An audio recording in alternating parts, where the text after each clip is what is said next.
पर सामने जब तुम आते हो कुछ भी कहने से डरता है। सो हाय गाइस, कैसे हैं आप सब? आई होप कि आप सब बहुत बढ़िया हैं। और देखिए, ये जो स्पर्श बुक है आपकी 9th क्लास की, इसका सेकंड लेसन है। इससे पहले में फर्स्ट लेसन जो धूल है, राम विलास शर्मा जी द्वारा लिखित, उसका बेस्ट एक्सप्लेनेशन और उसके क्वेश्चन आंसर को भी एक्सप्लेन किया है, मैंने अपलोड कर चुका हूँ। ये दूसरी वीडियो है स्पर्श की। जो पाठ का नाम है दुख का अधिकार और इसकी रचयिता है यशपाल जी। ठीक है, सबसे पहले मैं आपको क्वेश्चन आंसर एक्सप्लेन कराने से पहले मैं आपको छोटी सी समरी बता देना चाहता हूँ इस चैप्टर की। तो चलिए मैं समरी पर आपको ले चलता हूँ, उसके बाद मैं आपको क्वेश्चन आंसर पर ले चलूँगा।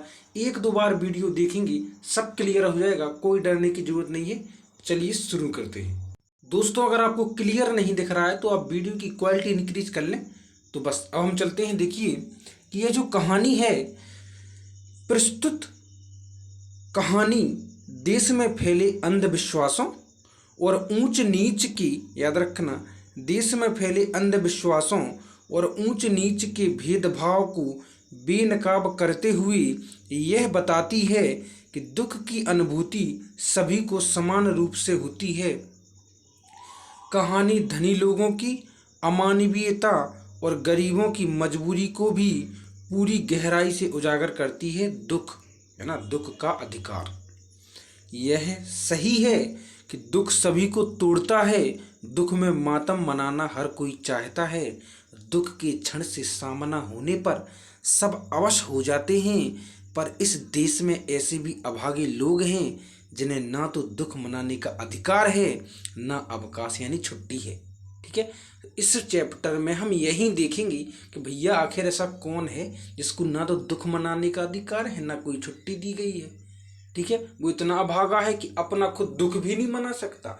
सुख की बात तो छोड़िए, दुख मनाने के लिए भी वो दिक्कत है उसको। ठीक है, तो चलिए अब हम शुरू करते हैं क्वेश्चन आंसर का एक्सप्लेनेशन। ठीक है, तो दोस्तों वीडियो की क्वालिटी इंक्रीज कर लें और चलिए शुरू करते हैं। कि देखिए, पहला क्वेश्चन है कि किसी व्यक्ति की पोशाक को देखकर हमें क्या पता चलता है। तो इसका उत्तर है बिल्कुल सही, एक लाइन में क्लियर, कि किसी व्यक्ति की पोशाक देखकर हमें समाज में उसके अधिकार और दर्जे का पता चलता है कि उसको समाज में क्या अधिकार दिए गए हैं और समाज में वो किस दर्जे का व्यक्ति है, यानी वो किस अधिकार, कितनी हैसियत है उसकी, किस हैसियत का व्यक्ति है नहीं। ठीक है, एक लाइन में फिनिश हो गया ये आंसर। दूसरा है कि खरबूजे बेचने वाली स्त्री से कोई खरबूजे क्यों नहीं खरीद रहा। तो हमें पता पड़ गया कि जो एक कहानी है वो बुनी गई है खरबूजे बेचने वाली स्त्री के ऊपर, यानी वो जो अभागा प्राणी है वो यही है जिसको दुख मनाने का अधिकार भी नहीं है। तो खरबूजे बेचने वाली स्त्री से कोई खरबूजे इसलिए नहीं खरीद रहा था क्योंकि वह मुँह छिपाई सिर को घुटनों पर फपक फपक कर रो रही थी। क्लियर हो गया, आधा है प्रश्न ही कि खरबूजे बेचने वाली स्त्री से खरबूजे इसलिए नहीं खरीद रहा था क्योंकि, यहां तक तो क्लियर है। अब बाकी बचा कि वह मुंह छिपाए सिर को घुटनों पर रखकर रो रही थी। खत्म है। तीसरा है कि उस स्त्री को देखकर लेखक को कैसा लगा। तो भैया उस स्त्री को देखकर लेखक के मन में एक व्यथा सी उठी। व्यथा मतलब चुलबुलाहट, कुलबुलाहट, कौतूहल कि उठी, और वो उसके रोने का कारण जानने का उपाय सोचने लगा कि ऐसे कौन से उपाय हैं जिससे मैं ये जान सकूं कि वो क्यों रो रही है वो स्त्री। ठीक है, उनको जिज्ञासा उठी मन में कि मैं पूछूं कि भैया ये क्यों रो रही है, कि आप क्यों रो रही हैं। अगला है कि उस स्त्री के लड़के की मृत्यु का कारण क्या था। तो भैया हमें ये पता पड़ गया है कि उसकी स्त्री जो है वो रो क्यों रही थी, क्योंकि उसके लड़के की मृत्यु हो चुकी थी। तो इसका कारण का क्या था कि क्यों उसकी मृत्यु हो चुकी थी। तो उसकी स्त्री के लड़के की मृत्यु खेत में पके खरबूजे चुनते समय सांप के काटने से हुई थी। सांप के काटने से उस जो स्त्री है उसके लड़के की मृत्यु हो चुकी थी, इसलिए वो फपक फपक कर रो रही थी। ठीक है, बुढ़िया को कोई भी उधार नहीं देता। तो भैया बुढ़िया के परिवार में एकमात्र कमाने वाला बेटा था जो मर गया था। ठीक है, जस्ट मिनट। बुढ़िया के परिवार में एकमात्र कमाने वाला बेटा मर गया था। ऐसे में पैसे वापस ना मिलने के डर से कोई उसे उधार नहीं देता था। है ना, बिल्कुल क्लियर आंसर, कोई दिक्कत नहीं है, बिल्कुल तुरंत हो गया। ठीक है, अब जो है आपको 25 से 30 शब्दों में इसका उत्तर देना है। ये भी आप बिल्कुल आराम से कर लेंगे। सुनिए कि मनुष्य के जीवन में पोशाक का क्या महत्व है। पोशाक मतलब कपड़ों का, वस्त्र का, पहनावे का। तो सुनिए कि मनुष्य के जीवन में जो पहनावा मात्र एक शारीरिक शरीर को ढकने का साधन नहीं है। मनुष्य का पहनावा मात्र एक शरीर को ढकने का साधन नहीं, बल्कि समाज में उसका दर्जा निश्चित करता है, यानी उसकी हैसियत निश्चित करता है।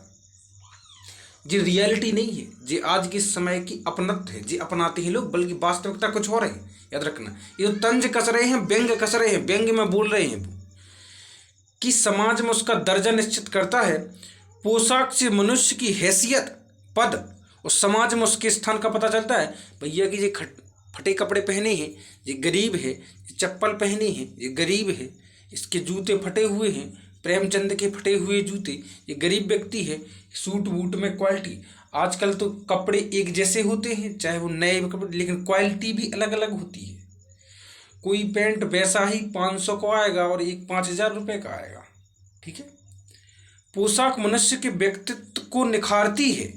जब हम किसी से मिलते हैं तो उससे तो पहले उसकी पोशाक से प्रभावित होते हैं, मतलब उसके कपड़ों से प्रभावित होते हैं तथा उसके व्यक्तित्व का अंदाजा लगाते हैं कि भैया जी किस प्रकार का, इसकी पर्सनालिटी क्या है। पोशाक जितनी प्रभावशाली होगी उतने अधिक लोग प्रभावित होंगे, यदि अफेक्टेड, अट्रैक्टिव होंगे। अच्छे कपड़े पहनेंगे तो लोग अट्रैक्टिव होंगे, ये पाठ के अनुसार। ठीक है, रियलिटी नहीं है, याद रखना। अब हो गया है महत्व, ऐसा हो गया है पोशाक का कि केवल वो शरीर को ढकने का साधन नहीं है, अब वो आपकी हैसियत निर्धारित करता है समाज में। अगला है कि पोशाक हमारे लिए कब बंधन और अड़चन बन जाती है, यानी पहनावा। तो सुनिए, पोशाक हमारे लिए बंधन और अड़चन तब बन जाती है जब हम अपने से कम दर्जे या कम पैसे वाले व्यक्ति के साथ उसके दुख बांटने की इच्छा रखते हैं। नहीं समझ में आया तो फिर सुनिए, पोशाक हमारे लिए बंधन और अड़चन तब बन जाती है जब हम अपने से कम दर्जे, कम पैसे वाले व्यक्ति के साथ उसके दुख बांटने की इच्छा रखते हैं, लेकिन उसे छोटा समझकर उसकी बात करने में संकोच करते हैं कि भैया हम पैसों वाली, जी गरीब व्यक्ति, इसका हम दुख बांटना चाहते हैं लेकिन हम बांट नहीं सकते क्योंकि भैया हम पैसे वाले हैं, और उसके साथ सहानुभूति प्रकट नहीं कर पाते। जो मानव का एक मूल्य है, मौलिक है, काम है, कर्तव्य है कि भाई दूसरे व्यक्ति के साथ उसकी सहानुभूति, उसके दुख सुख को बांटें, लेकिन वो पहनावे या पोशाक या दिखावे की वजह से हम नहीं कर पाते, है ना। संकोच करते हैं, यार ये तो गरीब आदमी है, हम पैसों वाले हैं, हम क्यों करें इसके साथ। तो इस तरह से, ठीक है, तो पोशाक हमारे लिए यही अड़चन बन जाती है, यही बंधक बन जाती है कि जब हम किसी संकोच करते हैं दुख को बांटने में, तो बस वो बंधक और अड़चन है। ठीक है, लेखक उस स्त्री के रोने का कारण क्यों नहीं जान पाया। तो लेखक की पोशाक रोने का कारण जान पाने के बीच में अड़चन आ गई। ठीक है, वह फुटपाथ पर बैठकर उससे पूछ नहीं सकता था, इससे उसकी प्रतिष्ठा को ठेस पहुंचती, इस वजह से वह स्त्री के रोने का कारण नहीं जान पाया गया। ठीक है, अगला है कि भगवाना, यानी भगवान अपने परिवार का निर्वाह कैसे करता था। भगवाना, तो जो भगवाना था शहर के पास 1.5 बीघा जमीन में कछियारी करके परिवार का निर्वाह करता था, जो उसका पुत्र जो मर गया था सांप के काटने से। ठीक है, लड़के के मृत्यु के दूसरे दिन ही बुढ़िया खरबूजे बेचने चल पड़ी। ऐसा क्यों हुआ। तो बुढ़िया बहुत गरीब थी, लड़के की मृत्यु पर घर में जो सब कुछ था सब कुछ खर्च हो गया। लड़के के छोटे छोटे बच्चे भूख से परेशान थे, बहू को तेज बुखार था, इलाज के लिए भी पैसा नहीं था। इन्हीं सब कारणों से वह दूसरे दिन ही खरबूज बेचने के लिए चल दी। है ना, सिंपल है, कोई दिक्कत नहीं है, इसमें समझाने वाला भी कोई पॉइंट नहीं है। इसको तो आप आराम से लिख देंगे, 1-2 बार पढ़ लेंगे तो। अगला है कि बुढ़िया को देखकर लेखक को अपने पड़ोस की संभ्रांत महिला की याद क्यों आ गई। तो सुनिए, लेखक को बुढ़िया के दुख को देखकर अपने पड़ोस की संभ्रांत महिला की याद इसलिए आई क्योंकि उसके बेटे का भी देहांत हुआ था। वह दोनों की दुखों की तुलना करना चाहता था, यानी इस बुढ़िया के और जो याद आ गई है उस स्त्री के दुखों को तुलना। दोनों के शोक मनाने का ढंग अलग था। धनी परिवार के लोग होने की वजह से वह उसके पास शोक मनाने को असीमित समय था। बुढ़िया के पास शोक का अधिकार भी नहीं है। अगर शोक मनाने के लिए घर पर बैठेगी तो घर के बच्चे खाएंगे क्या? उसके घर पे कुछ नहीं है।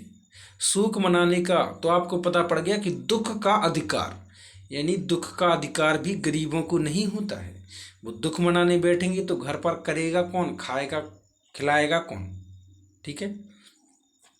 अगला क्या है कि बाजार के लोग खरबूजे बेचने वाली स्त्री के बारे में क्या क्या कह रहे थे, अपने शब्दों में बताइए। तो बाजार के लोग खरबूजे बेचने वाली स्त्री के बारे में तरह तरह की बातें कर रहे थे। अब कौन सी? कोई घृणा से थूक कर बेहया कह रहा था, बेहया जिसको हया नहीं है, शर्म नहीं है। कोई उसकी नीयत को दोष दे रहा था। कोई कमीनी, कोई रोटी के टुकड़े पर जान देने वाली कहता था। कोई कहता था इसके लिए रिश्तों का कोई मतलब नहीं है। परचून वाला लाला कह रहा था कि इनके लिए अगर मरने जीने का कोई मतलब नहीं है तो दूसरों का धर्म ईमान क्यों खराब कर रही है। मतलब कि इसका लड़का कल ही मरा है और आज ये खरबूजे बेचने आ गई है ना, इसलिए उसने ऐसा कहा और सभी लोग इसलिए। लेकिन सब ने उसकी व्यथा को नहीं समझा कि भाई अगर वो नहीं करेगी, दुख का अधिकार उसके पास नहीं है। दुख का अधिकार पैसे वालों के पास होता है, जिनके पास समय है। उसके पास इतना भी समय नहीं है कि अपने बेटे की मौत का दुख मना सके। ठीक है। अगला है पास पड़ोस की दुकान से पूछने पर लेखक को क्या पता चला। तो पास पड़ोस की दुकान से पूछने पर लेखक को पता चला कि बुढ़िया का जवान बेटा सांप के काटने से मर गया। वह परिवार में एकमात्र कमाने वाला था। उसके घर का सारा सामान बेटे को बचाने में खर्च हो गया। घर में 2 पोते भूख से बिलख रहे थे, इसलिए वो खरबूजे बेचने बाजार आई है। अगला है कि लड़के को बचाने के लिए बुढ़िया ने क्या क्या उपाय किए अपने लड़के को बचाने के लिए। तो लड़के की मृत्यु होने पर बुढ़िया पागल सी हो गई। वह जो कर सकती थी उसने किया। वह ओझा को बुला लाई, झाड़ना फूंकना हुआ, नाग देवता की पूजा हुई। देखिए कितने पॉइंट मिले आपको हैं। जो वो कर सकती थी उसने किया। वह ओझा को बुला लाई, झाड़ना फूंकना हुआ, नाग देवता की पूजा हुई। घर में जितना अनाज दान दक्षिणा में समाप्त हो गया सब जितना था, परंतु उसका बेटा ना बच सका। ठीक है। अगला है कि लेखक ने बुढ़िया के दुख का अंदाजा कैसे लगाया। तो लेखक उस पुत्र के वियोग में, उसके बिछड़न में दुख का अंदाजा लगाने के लिए पिछले साल अपने पड़ोस में पुत्र की मृत्यु से दुखी माता की बात सोचने लगा। उसने कैसे अंदाजा लगाया कि इन जो स्त्री है जो खरबूजे बेच रही है उसको कैसा दुख होगा। उसने सोचा, उसके पड़ोस में जब एक लड़का मर गया था तो उसकी माँ के दुख के बारे में सोचा, जिसके पास दुख प्रकट करने का अधिकार तथा अवसर दोनों थी, परंतु वह बुढ़िया तो इतनी असहाय थी कि ठीक से अपने पुत्र की मृत्यु का शोक भी नहीं मना सकती थी, है ना, दुख भी नहीं मना सकती, यानी कि उसको दुख का अधिकार भी नहीं था। अगला है कि इस पाठ का शीर्षक दुख का अधिकार कहाँ तक सार्थक है, स्पष्ट कीजिए। तो सुनिए कि इस पाठ का शीर्षक दुख का अधिकार पूरी तरह से सार्थक सिद्ध होता है, क्योंकि यह अभिव्यक्त करता है कि दुख प्रकट करने का अधिकार विपत्ति की परिस्थिति के अनुसार होता है।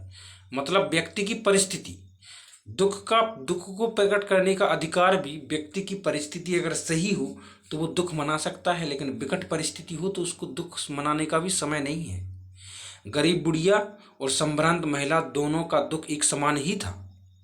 दोनों की पुत्र की मृत्यु हो गई थी, परंतु संभ्रांत महिला के पास सहूलियतें थी, समय था, इसलिए वह दुख मना सकी।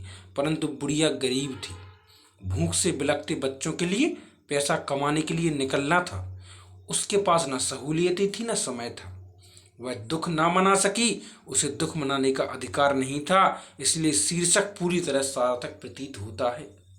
बहुत बढ़िया कहानी है ना। अगला है कि निम्नलिखित का आशय स्पष्ट कीजिए। देखिए वीडियो लंबी हो रही है लेकिन आपको मज़ा भी आएगा, एक बार आप वीडियो देख लेंगे तो बिल्कुल क्लियर हो जाएगा चैप्टर ही हमेशा के लिए। तो सुनिए, आशय स्पष्ट करना है कि जैसे वायु की लहरें कटी हुई पतंग को सहसा भूमि पर नहीं गिर जाने देती, उसी तरह खास परिस्थितियों में हमारी पोशाक हमें झुक सकने से रोकी रहती है। तो सुनिए इसका आशय क्या है। यहाँ लेखक ने पोशाक की तुलना वायु की लहरों से की है, पहनावे की तुलना वायु की लहरों से। जिस प्रकार पतंग के कट जाने पर हवा की लहरें उसे कुछ समय के लिए उड़ाती रहती हैं, एकाएक धरती से नहीं टकराने देती, ठीक उसी प्रकार किन्हीं खास परिस्थितियों में पोशाक हमें नीचे झुकने से रोकती है ना। कपड़े नीचे झुकने से रोकते हैं। भैया आप वीआईपी हैं, नीचे मत झुकिए। आपने वीआईपी कपड़े पहने हैं, आपको एहसास दिलाती है कि हम बड़ी महान, ठीक है। अगला है, इनके लिए बेटा बेटी खसम लुगाई धर्म ईमान सब रोटी का टुकड़ा है। इसका आशय बताना है। तो सुनिए कि इस वाक्य में गरीबी पर चोट की गई है। गरीबों को कमाने के लिए रोज घर से निकलना पड़ता है, परंतु लोग कहते हैं उनके लिए रिश्ते नाते कोई मायने नहीं रखते, वे सिर्फ पैसों के गुलाम होते हैं। रोटी कमाना उनके लिए सबसे बड़ी बात है। तो इसका आशय ये है कि गरीबों को दुख मनाने का अधिकार नहीं है, उनके लिए सबसे बड़ा अधिकार क्या है, उनका काम। अगर वो काम नहीं करेंगे तो खाएंगे क्या, याद रखना, ठीक है। उनके लिए सब उनको ताने कसते हैं, लेकिन उनकी सच्चाई को कोई नहीं समझता है, ठीक है। अगला है कि शोक करने गम मनाने के लिए भी सहूलियत चाहिए, दुखी होने का भी अधिकार होता है। तो इसका आशय है कि शोक करने गम मनाने के लिए सहूलियत चाहिए। यह व्यंग अमीरी पर है, क्योंकि अमीर लोगों के पास दुख मनाने का समय और सुविधा दोनों होती है, इसके लिए वह दुख मनाने का दिखावा भी कर पाता है और उसे अपना अधिकार समझता है। गरीब विवश होता है, वह रोजी रोटी कमाने की उलझन में ही लगा रहता है, उसके पास दुख मनाने का ना तो समय होता है और ना ही सुविधा होती है, इसलिए उसे दुख का अधिकार भी नहीं होता, है ना। अब आ गया है आपका भाषा अध्ययन।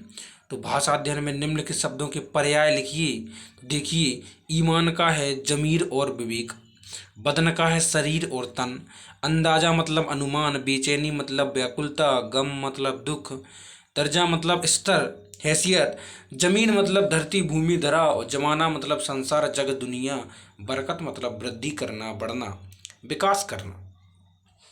अगला है कि निम्नलिखित उदाहरणों के अनुसार पाठ में आए शब्द युग्म छांट कर लिखिए। तो सुनिए, शब्द युग्म मतलब एक जैसे युग्म, है ना। तो सुनिए, फपक फपक कर, दुवन्नी चवन्नी, ईमान धर्म, आते जाते, जिनके बीच में डैश लगा रहता है ना, ऐसी लाइन माइनस वाली वो लाइन वही वाले शब्द युग्म, है ना, शब्दों का युग्म जोड़ा, एक शब्द बिना शब्द के साथ में ही आते हैं दोनों, है ना। छन्नी ककना, पास पड़ोस, झाड़ना फूंकना, पोता पोती, दान दक्षिणा, मुँह अंधेरी। और अगला है कि पाठ के संदर्भ के अनुसार निम्नलिखित वाक्यांशों की व्याख्या कीजिए। वाक्यांश मतलब वाक्यों के अंश। बंद दरवाजे खोल देना, निर्वाह करना, भूख से बिलखना, कोई चारा ना होना, सूख से द्रवित हो जाना। तो सुनिए, बंद दरवाजे खोलने का जो अर्थ है वो है प्रगति में बाधक तत्व हटने से बंद दरवाजे खुल जाते हैं। निर्वाह करने का जो है उपयोग है कैसा, कि परिवार का भरण पोषण करना, भूख से बिलबिलाना मतलब बहुत तेज भूख लगना, कोई चारा ना होना मतलब कोई उपाय ना होना, सूख से द्रवित हो जाना मतलब दूसरों का दुख देखकर भावुक हो जाना। और अगला है कि निम्नलिखित शब्द युग्म और शब्द समूह को अपने वाक्यों में प्रयोग कीजिए। तो सुनिए, छन्नी ककना मतलब मकान बनाने में उसका छन्नी ककना तक बिक गया। अढ़ाई मास मतलब वह विदेश में अढ़ाई मास ही रहा। आस पड़ोस मतलब पास पड़ोस अच्छा हो तो समय अच्छा कटता है। दुवन्नी चवन्नी मतलब आजकल दुवन्नी चवन्नी को कौन पूछता है भाई। मुँह अंधेरे मतलब वह मुँह अंधेरे उठकर चला गया। ये आप स्क्रीन पर देख सकते हैं, कोई दिक्कत नहीं है, आप इनको आराम से कर सकते हैं। और निम्नलिखित वाक्य संरचनाओं को ध्यान से पढ़िए और इस प्रकार के कुछ और वाक्य बनाइए। तो इधर आपको दिख रहा होगा, आप वीडियो को पॉज करके आप सब देख सकते हैं और लिख सकते हैं। आई होप गाइस कि आपको वीडियो समझ में आई होगी और क्वेश्चन आंसर एक्सप्लेन हुए होंगे, थोड़े बहुत आपके दिमाग में सेट हुए होंगे। तो वीडियो को लाइक और चैनल सब्सक्राइब करें। मिलती हैं अगली वीडियो में। जो भी कमेंट में आपको डाउट हो वो कमेंट बॉक्स में लिखें। Take care, bye bye.